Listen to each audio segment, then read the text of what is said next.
Leviticus chapter 18 verse 1 to 30. 18 kabanata ng Leviticus mula sa unang bersikulo hanggang sa 30.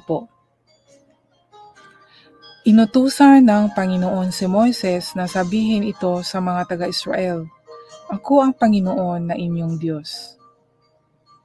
Huwag niyong gawin ang mga ginagawa ng mga taga-Egypto,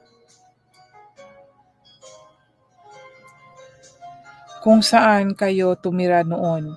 Huwag din ninyong gayahin ang mga ginagawa ng mga taga-Kanaan na pagdadalhan ko sa inyo.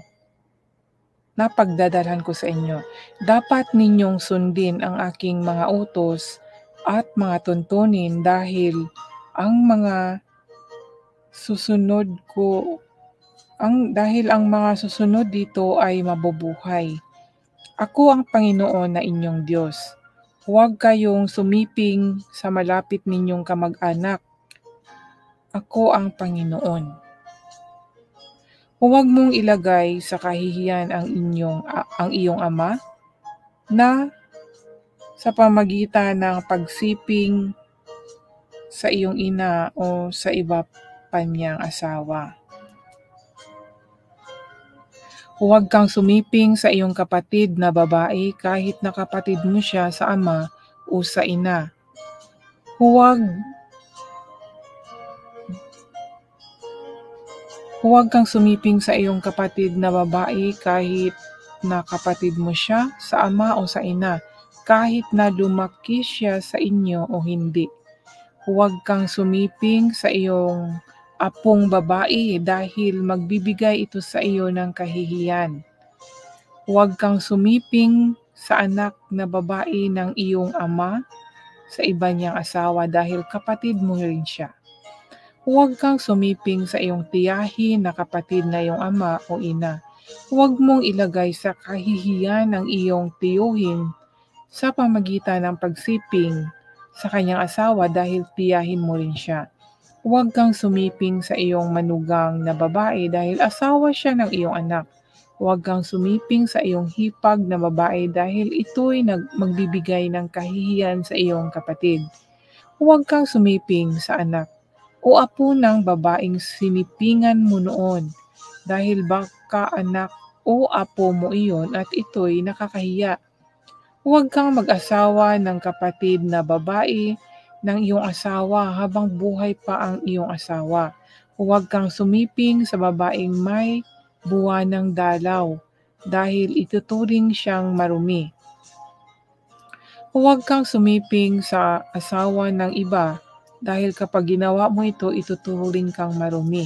Huwag mong ibibigay ang iyong anak para ihandog sa Diyos na si Molek dahil iyan ay paglapastangan sa aking pangalan na iyong Diyos. Ako ang Panginoon. Huwag kang sumiping sa kapwa mo lalaki o kapwa mo babae dahil kasuklam-suklam ito. Huwag kang sumiping sa hayop dahil ito ay napakasama at ikaw ay ituturing na marumi kapag ginawa mo iyon. Huwag ninyong dumihan ang inyong sarili sa pamagitan ng paggawa ng ganitong mga gawain. Dahil ito ang nagparumi sa mga taong pinaalis ko sa lupaing ibinigay ko sa inyo. At kahit ang lupain ay nadungisan dahil sa ginawa nilang iyon, pinadalhan ko ng mga salot ang lupaing iyon para sila'y magsialis doon. Pero kayong mga katutubong Israelita at mga dayuhang naninirahan kasama ninyo, huwag ninyong gawin ang kasuklam-suklam na gawaing iyon, kundi sundin ninyo ang mga tuntunin at mga kautusan ko, sapagkat kung dudungisan din ninyo ang lupaing iyon sa pamagitan ng paggawa ng mga gawaing iyon, Paaalisin ko rin kayo sa lupaing iyon katulad ng mga taong unang tumira roon. Ang sinumang gumawa ng mga kasuklam-suklam na gawaing ito ay huwag na ninyong ituring na kababayan. Kaya sundin ninyo ang iniutos ko sa inyo at huwag ninyong susundin ang mga kasuklam-suklam na ginawa ng mga taong nauna sa inyo para hindi ninyo madungisan ang inyong sarili katulad nila. Ako ang Panginoon na inyong Diyos. Yan mga kaibigan, at napakaliwanag po ang salita na nandito. Yung mga huwag-huwag. Diba? Sa panahon natin ngayon ay, lalo na ngayon po, bawal talaga yung mga, lalo ng close relation, yung mga kamag-anak, bawal po yun na mag-asawa, no? Minsan may mga ganon, di ba? Mga malalapit na kamag-anak ay inasawa. Sa unang panahon, may mga ganitong sa ibang lugar, sa ibang bansa po. Mga relatives po mag-aasawa. First cousin ay mag-aasawa. May mga dahilan po sila. Lalo na po kung sa kayamanan, no? Lalo na sa bansang Israel, ganyan po. Mga kasing-kasin po na pinag-asawa nila para hindi po mapunta sa iba yung kayamanan nila. Pero sa panahon ngayon, parang nag-iba na rin, no? At ito bawal, may mga bawal po mga kaibigan. Lalo na po dito, no? Sa bagay, lahat naman talaga ito ay nakakadiri. Dahil syempre malalapit mo tong mga kadugo mo to tapos gagawan mo ng hindi maganda, di ba? At meron ding sinabi dito mga kaibigan na huwag kang sumiping sa kapwa mo lalaki o kapwa mo babae dahil kasuklam-suklam ito. Mga kaibigan, ito po, hindi na po ito nirespeto ng iba. Sinabi na po nila na respect. Sabi nila, no? Lalo na po talaga yung nakipagrelasyon ng kapwa, kauri, no? Gender, the same gender po. Sabi nila, respect, Bisaya kasi ako. Respect, ano ba yung sabi? Respetuhin daw ang kanyang desisyon o ang kanyang ginawa, sabi. Pero dito, sinabi ng Diyos, ang Diyos po ang nagsalita nito sa mga Israelita. Binaliwala na po nito. Binaliwala na po ito ng panahon ngayon ng iba po yung mga gumagawa po nito. Yung mga gumagawa po yung nakipagrelasyon po ng kapwa, kauri po nila. Hindi na po nila nirespeto ang salita na ito. Nasabi po, mismo po ang Diyos ang nagsabi nito. Sinabi po ito ng Diyos kay Moises. Dito po, sasabi po dito sa Leviticus chapter 18 verse 1, inutusan ng Panginoon si Moises na sabihin ito sa mga taga-Israel. Ito po ang sabi, ako ang Panginoon na inyong Diyos. Huwag niyong gawin ang mga ginagawa ng mga taga-Egypto. So mga gawain ng mga taga-Egypto ito mga kaibigan, sila po yung mga taong lumalabag kasi sa Panginoon Hindi po sila talaga. 'Di ba kung atin pong balikan yung istorya talaga sa Exodus, 'di ba? Na itong si Paraon ay wala po siyang Diyos. Dahil siya po yung Diyos. Siya po yung katastaasan ng Israel, bansang Israel. So, kung ano po yung utos niya, yun po ang masusunod. So, kung ating unawain ito, may ginawa silang hindi maganda. Sila yung gumagawa nito. Dahil sabi niya huwag niyong gawin ang mga ginagawa ng mga taga-Egypto.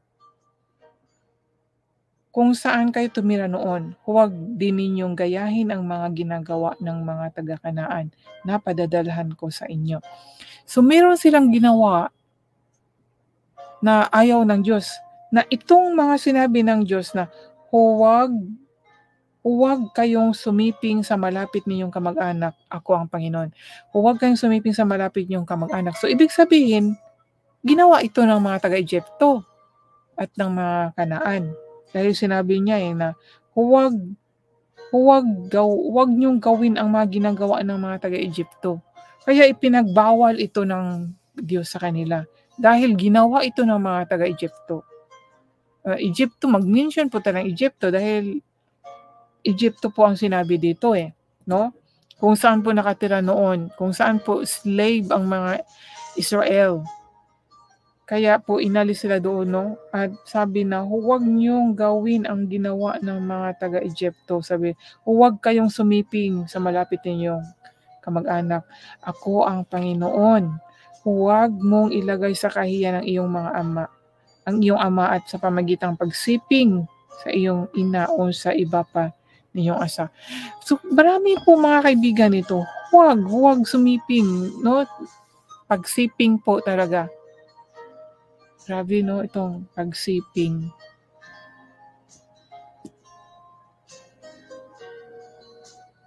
Kung naunawaan nyo po mga kaibigan, itong malalim po ito mga kaibigan. Ito din ay dahil pag yung bang ito important talaga ito. Wala itong kaibahan sa sinabi na huwag kang sumamba ng ibang Diyos-Diyosan.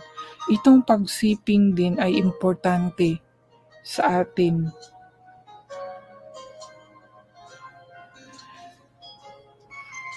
Talagang kung sana po naunawaan nyo po ang salita na ito mga kaibigan. Siping is very deep, spiritual, na po ito meron itong connection sa ating espiritu at kaluluwa. Diba? Pag sumiping tayo, syempre, merong ibang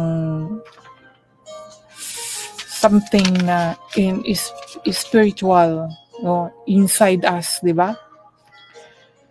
Kaya marami po talagang ipinagbawal ang Diyos. Ito po kasi minsan ginawa ito ng iba pa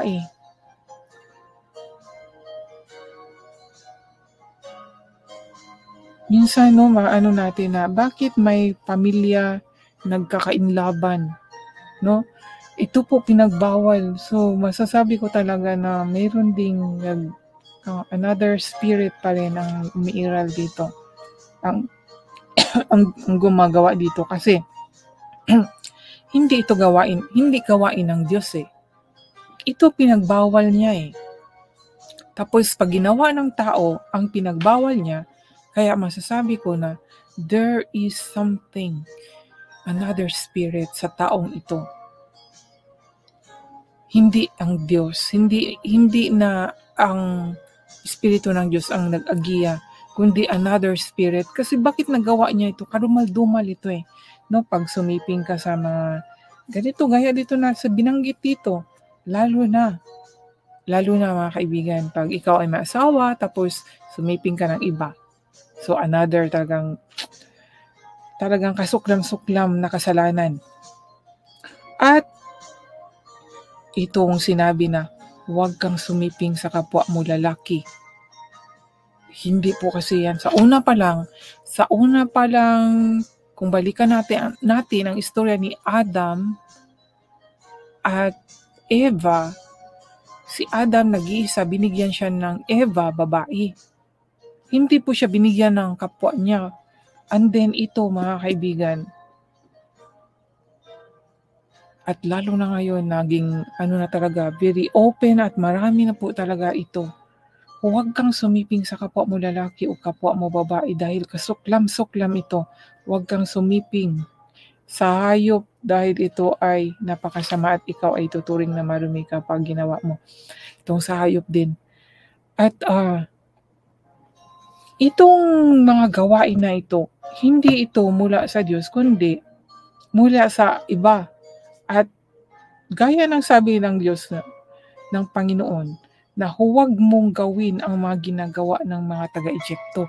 So, ibig sabihin mga kaibigan, isipin na lang natin, unawain natin, itong mga tao na pag sumiping sila sa kapwa nila, lalaki, ay noon pa palang unang panahon ng Egypto, story of Egypt and Israel, ay ginawa na to ng mga Egypto. So, sino ang nag-influence ng mga tao na ito kung bakit mayroong transgender? So, hindi ito plano ng Diyos. I mean, hindi ito ang kagustuhan ng Diyos, kundi merong iba talagang behind, no? Ito pangunawa ko lang po, meron talagang ibang nag-influence ba para mag-contradict po dito sa utos ng Panginoon, no? Nagets niyo po ba ang aking ibig sabihin? Dahil sabi dito dito na lang po ako sa Leviticus chapter 18 verse 22. Tong 22 na to. Dahil naging baga uso, hindi uso, talagang nalantad na talaga sila. Nalantad na talaga at hindi na talaga sila nahihiya.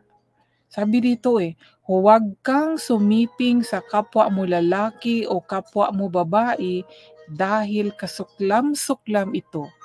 Sabi po ng Panginoon yan kay Moises. Sinabi po ng Panginoon kay Moises na sabihin mo sa mga taga-Israel na huwag kang sumiping sa kapwa mo lalaki o kapwa mo babae dahil kasuklam-suklam ito. And then ano ang sagot ng mga tao na ito na po sila? Respect me, di ba? Pero hindi nila nirespeto itong salita ng Diyos. Mismo po ang salita ng Diyos, nagagalit po sila pag yung bang i-rebuke sila. Kung may takot po kayo sa Diyos, respeto po nyo ang salita niya. Dahil sinabi po ng Panginoon kay Moises na sabihin sa mga taga-Israel, at hindi na lang po sa mga Israel, sa atin din po, sa panahon po natin ngayon.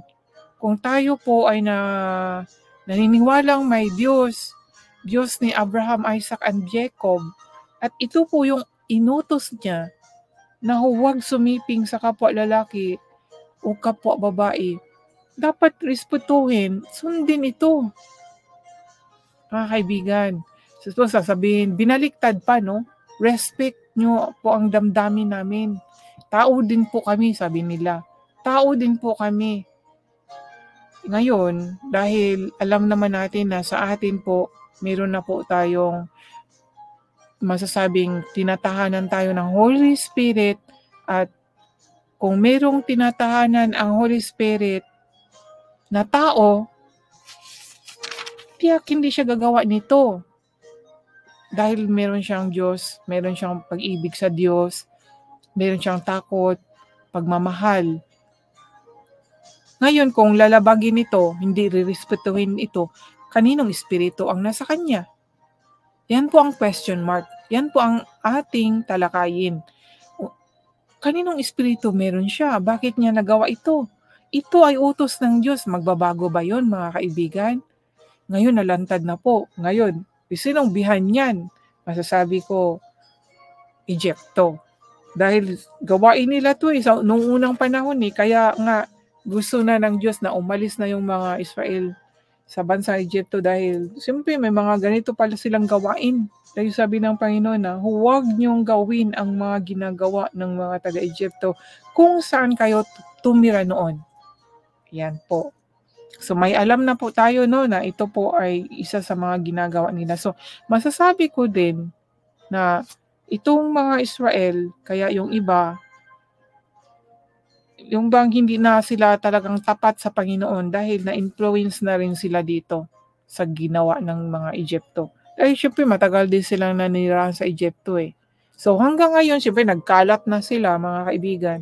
And then, yung bang generation to generation, hindi na natin alam kung saan tayo talaga nanggaling. Dahil nandito na tayo, new generation na tayo. So yung noong unang panahon, yung bloodline natin kung saan tayo talaga nanggaling, no? So, merong galing sa Egypto, yung noon ng panahon, yung mga ninuno natin, at merong sa Israel. Sa bloodline po. Di po ba? Kaya, ngayon may alam tayo, sasabihin ng iba na, respect my feelings, respect my bilang tao, no? Tao din ako, hindi ako hayop. Ganyan po yung sabi nila talaga. Nagagalit pa sila. At ang talino nila, magaling silang Ayun, kung wala kang alam, di tatahimik ka na lang. So, sabi na, respect na lang. Go on. And then, the influence sa another mga youngs, no?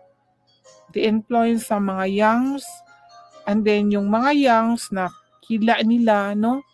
Dumadami po sila. Kaya ang question, kanino nang galing? Kung totoo ka talagang anak ng Diyos, hindi ka gagawa nito eh. Alam mo ang salita niya eh. Dahil walang alam sa salita, kaya nalinlang. Kaya yung espiritu na na influence siya. Kaya mga kaibigan, advice ko talaga na kailangan talaga natin magbasa sa salita ng Diyos para makilala natin siya at makilala natin ang sarili natin. Examinin natin kung kanino nga ba talaga ako galing. Kaninong espiritu ba itong nasa akin? Meron ba akong Diyos talaga na sinusunod? Yan, dapat talaga natin i-question ang ating sarili mga kaibigan. I-examine. Halimbawa, gumawa ka ng masama, isa kang machismosa. Itong pagchichismis, hindi yan Spirit of God. Kasi ang Espiritu ng Diyos, sinasabihan tayo na huwag tayong magchismis. Huwag tayong maging busybody. Dapat focus na tayo sa Kanya, sa sarili natin. At yung good works, good mind, no? Ang pagchichismis sa kapwa ay not good mind yun mga kaibigan. Nag-iisip ka sa kapwa mo eh. Tapos sinichismis mo, di ba? Yun ang natutuwa ka. So, another spirit po yan mga kaibigan, not the spirit of holy. Yan po ang totoo. Kaya, paano tayo magkaroon ng Holy Spirit kung wala tayo pag-a-accept kay Jesus Christ, hindi natin siya kilalanin?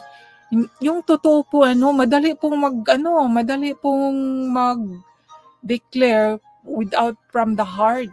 Sasabihin na, I believe in Jesus Christ, but from the mouth only. For sa puso ay iba at saka sa isip.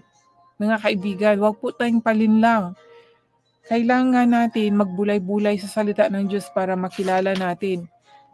Kung may respeto tayo sa Diyos, susundin natin ito. Ito po ang mga pinagbawal na gawaing mahahalay. Kahalayan po ito. Masasabi ko rin po talaga na itong pagkipagrelasyon ng kapwa, kahalayan din po yan.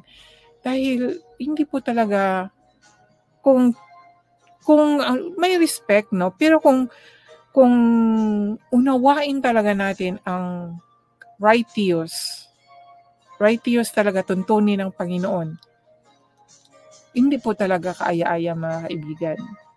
Hindi po talaga kaaya-aya. I'm not judging, but I'm telling the truth.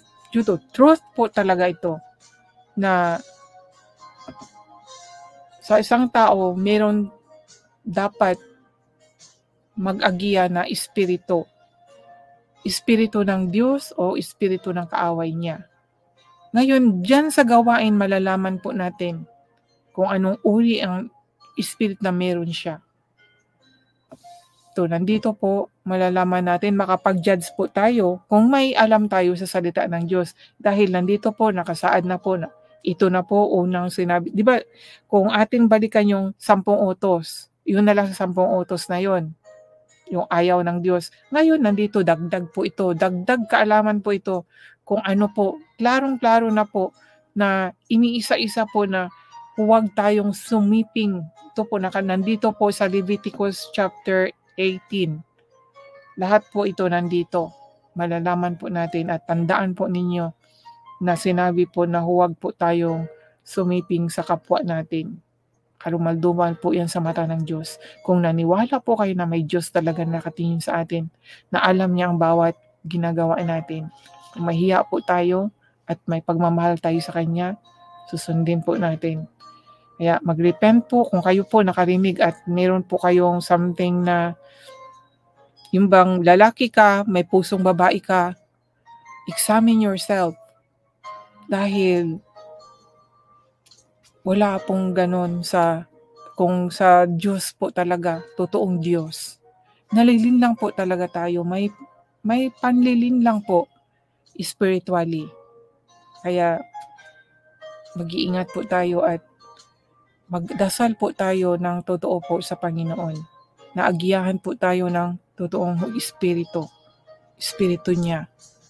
Dahil gaya ng sabi ko po, nag-aaway na po ang tao, spirit to spirit po. Gumagamit din po ng tao. No? Kaya, wag po tayo magpalinlang. Nakakaano.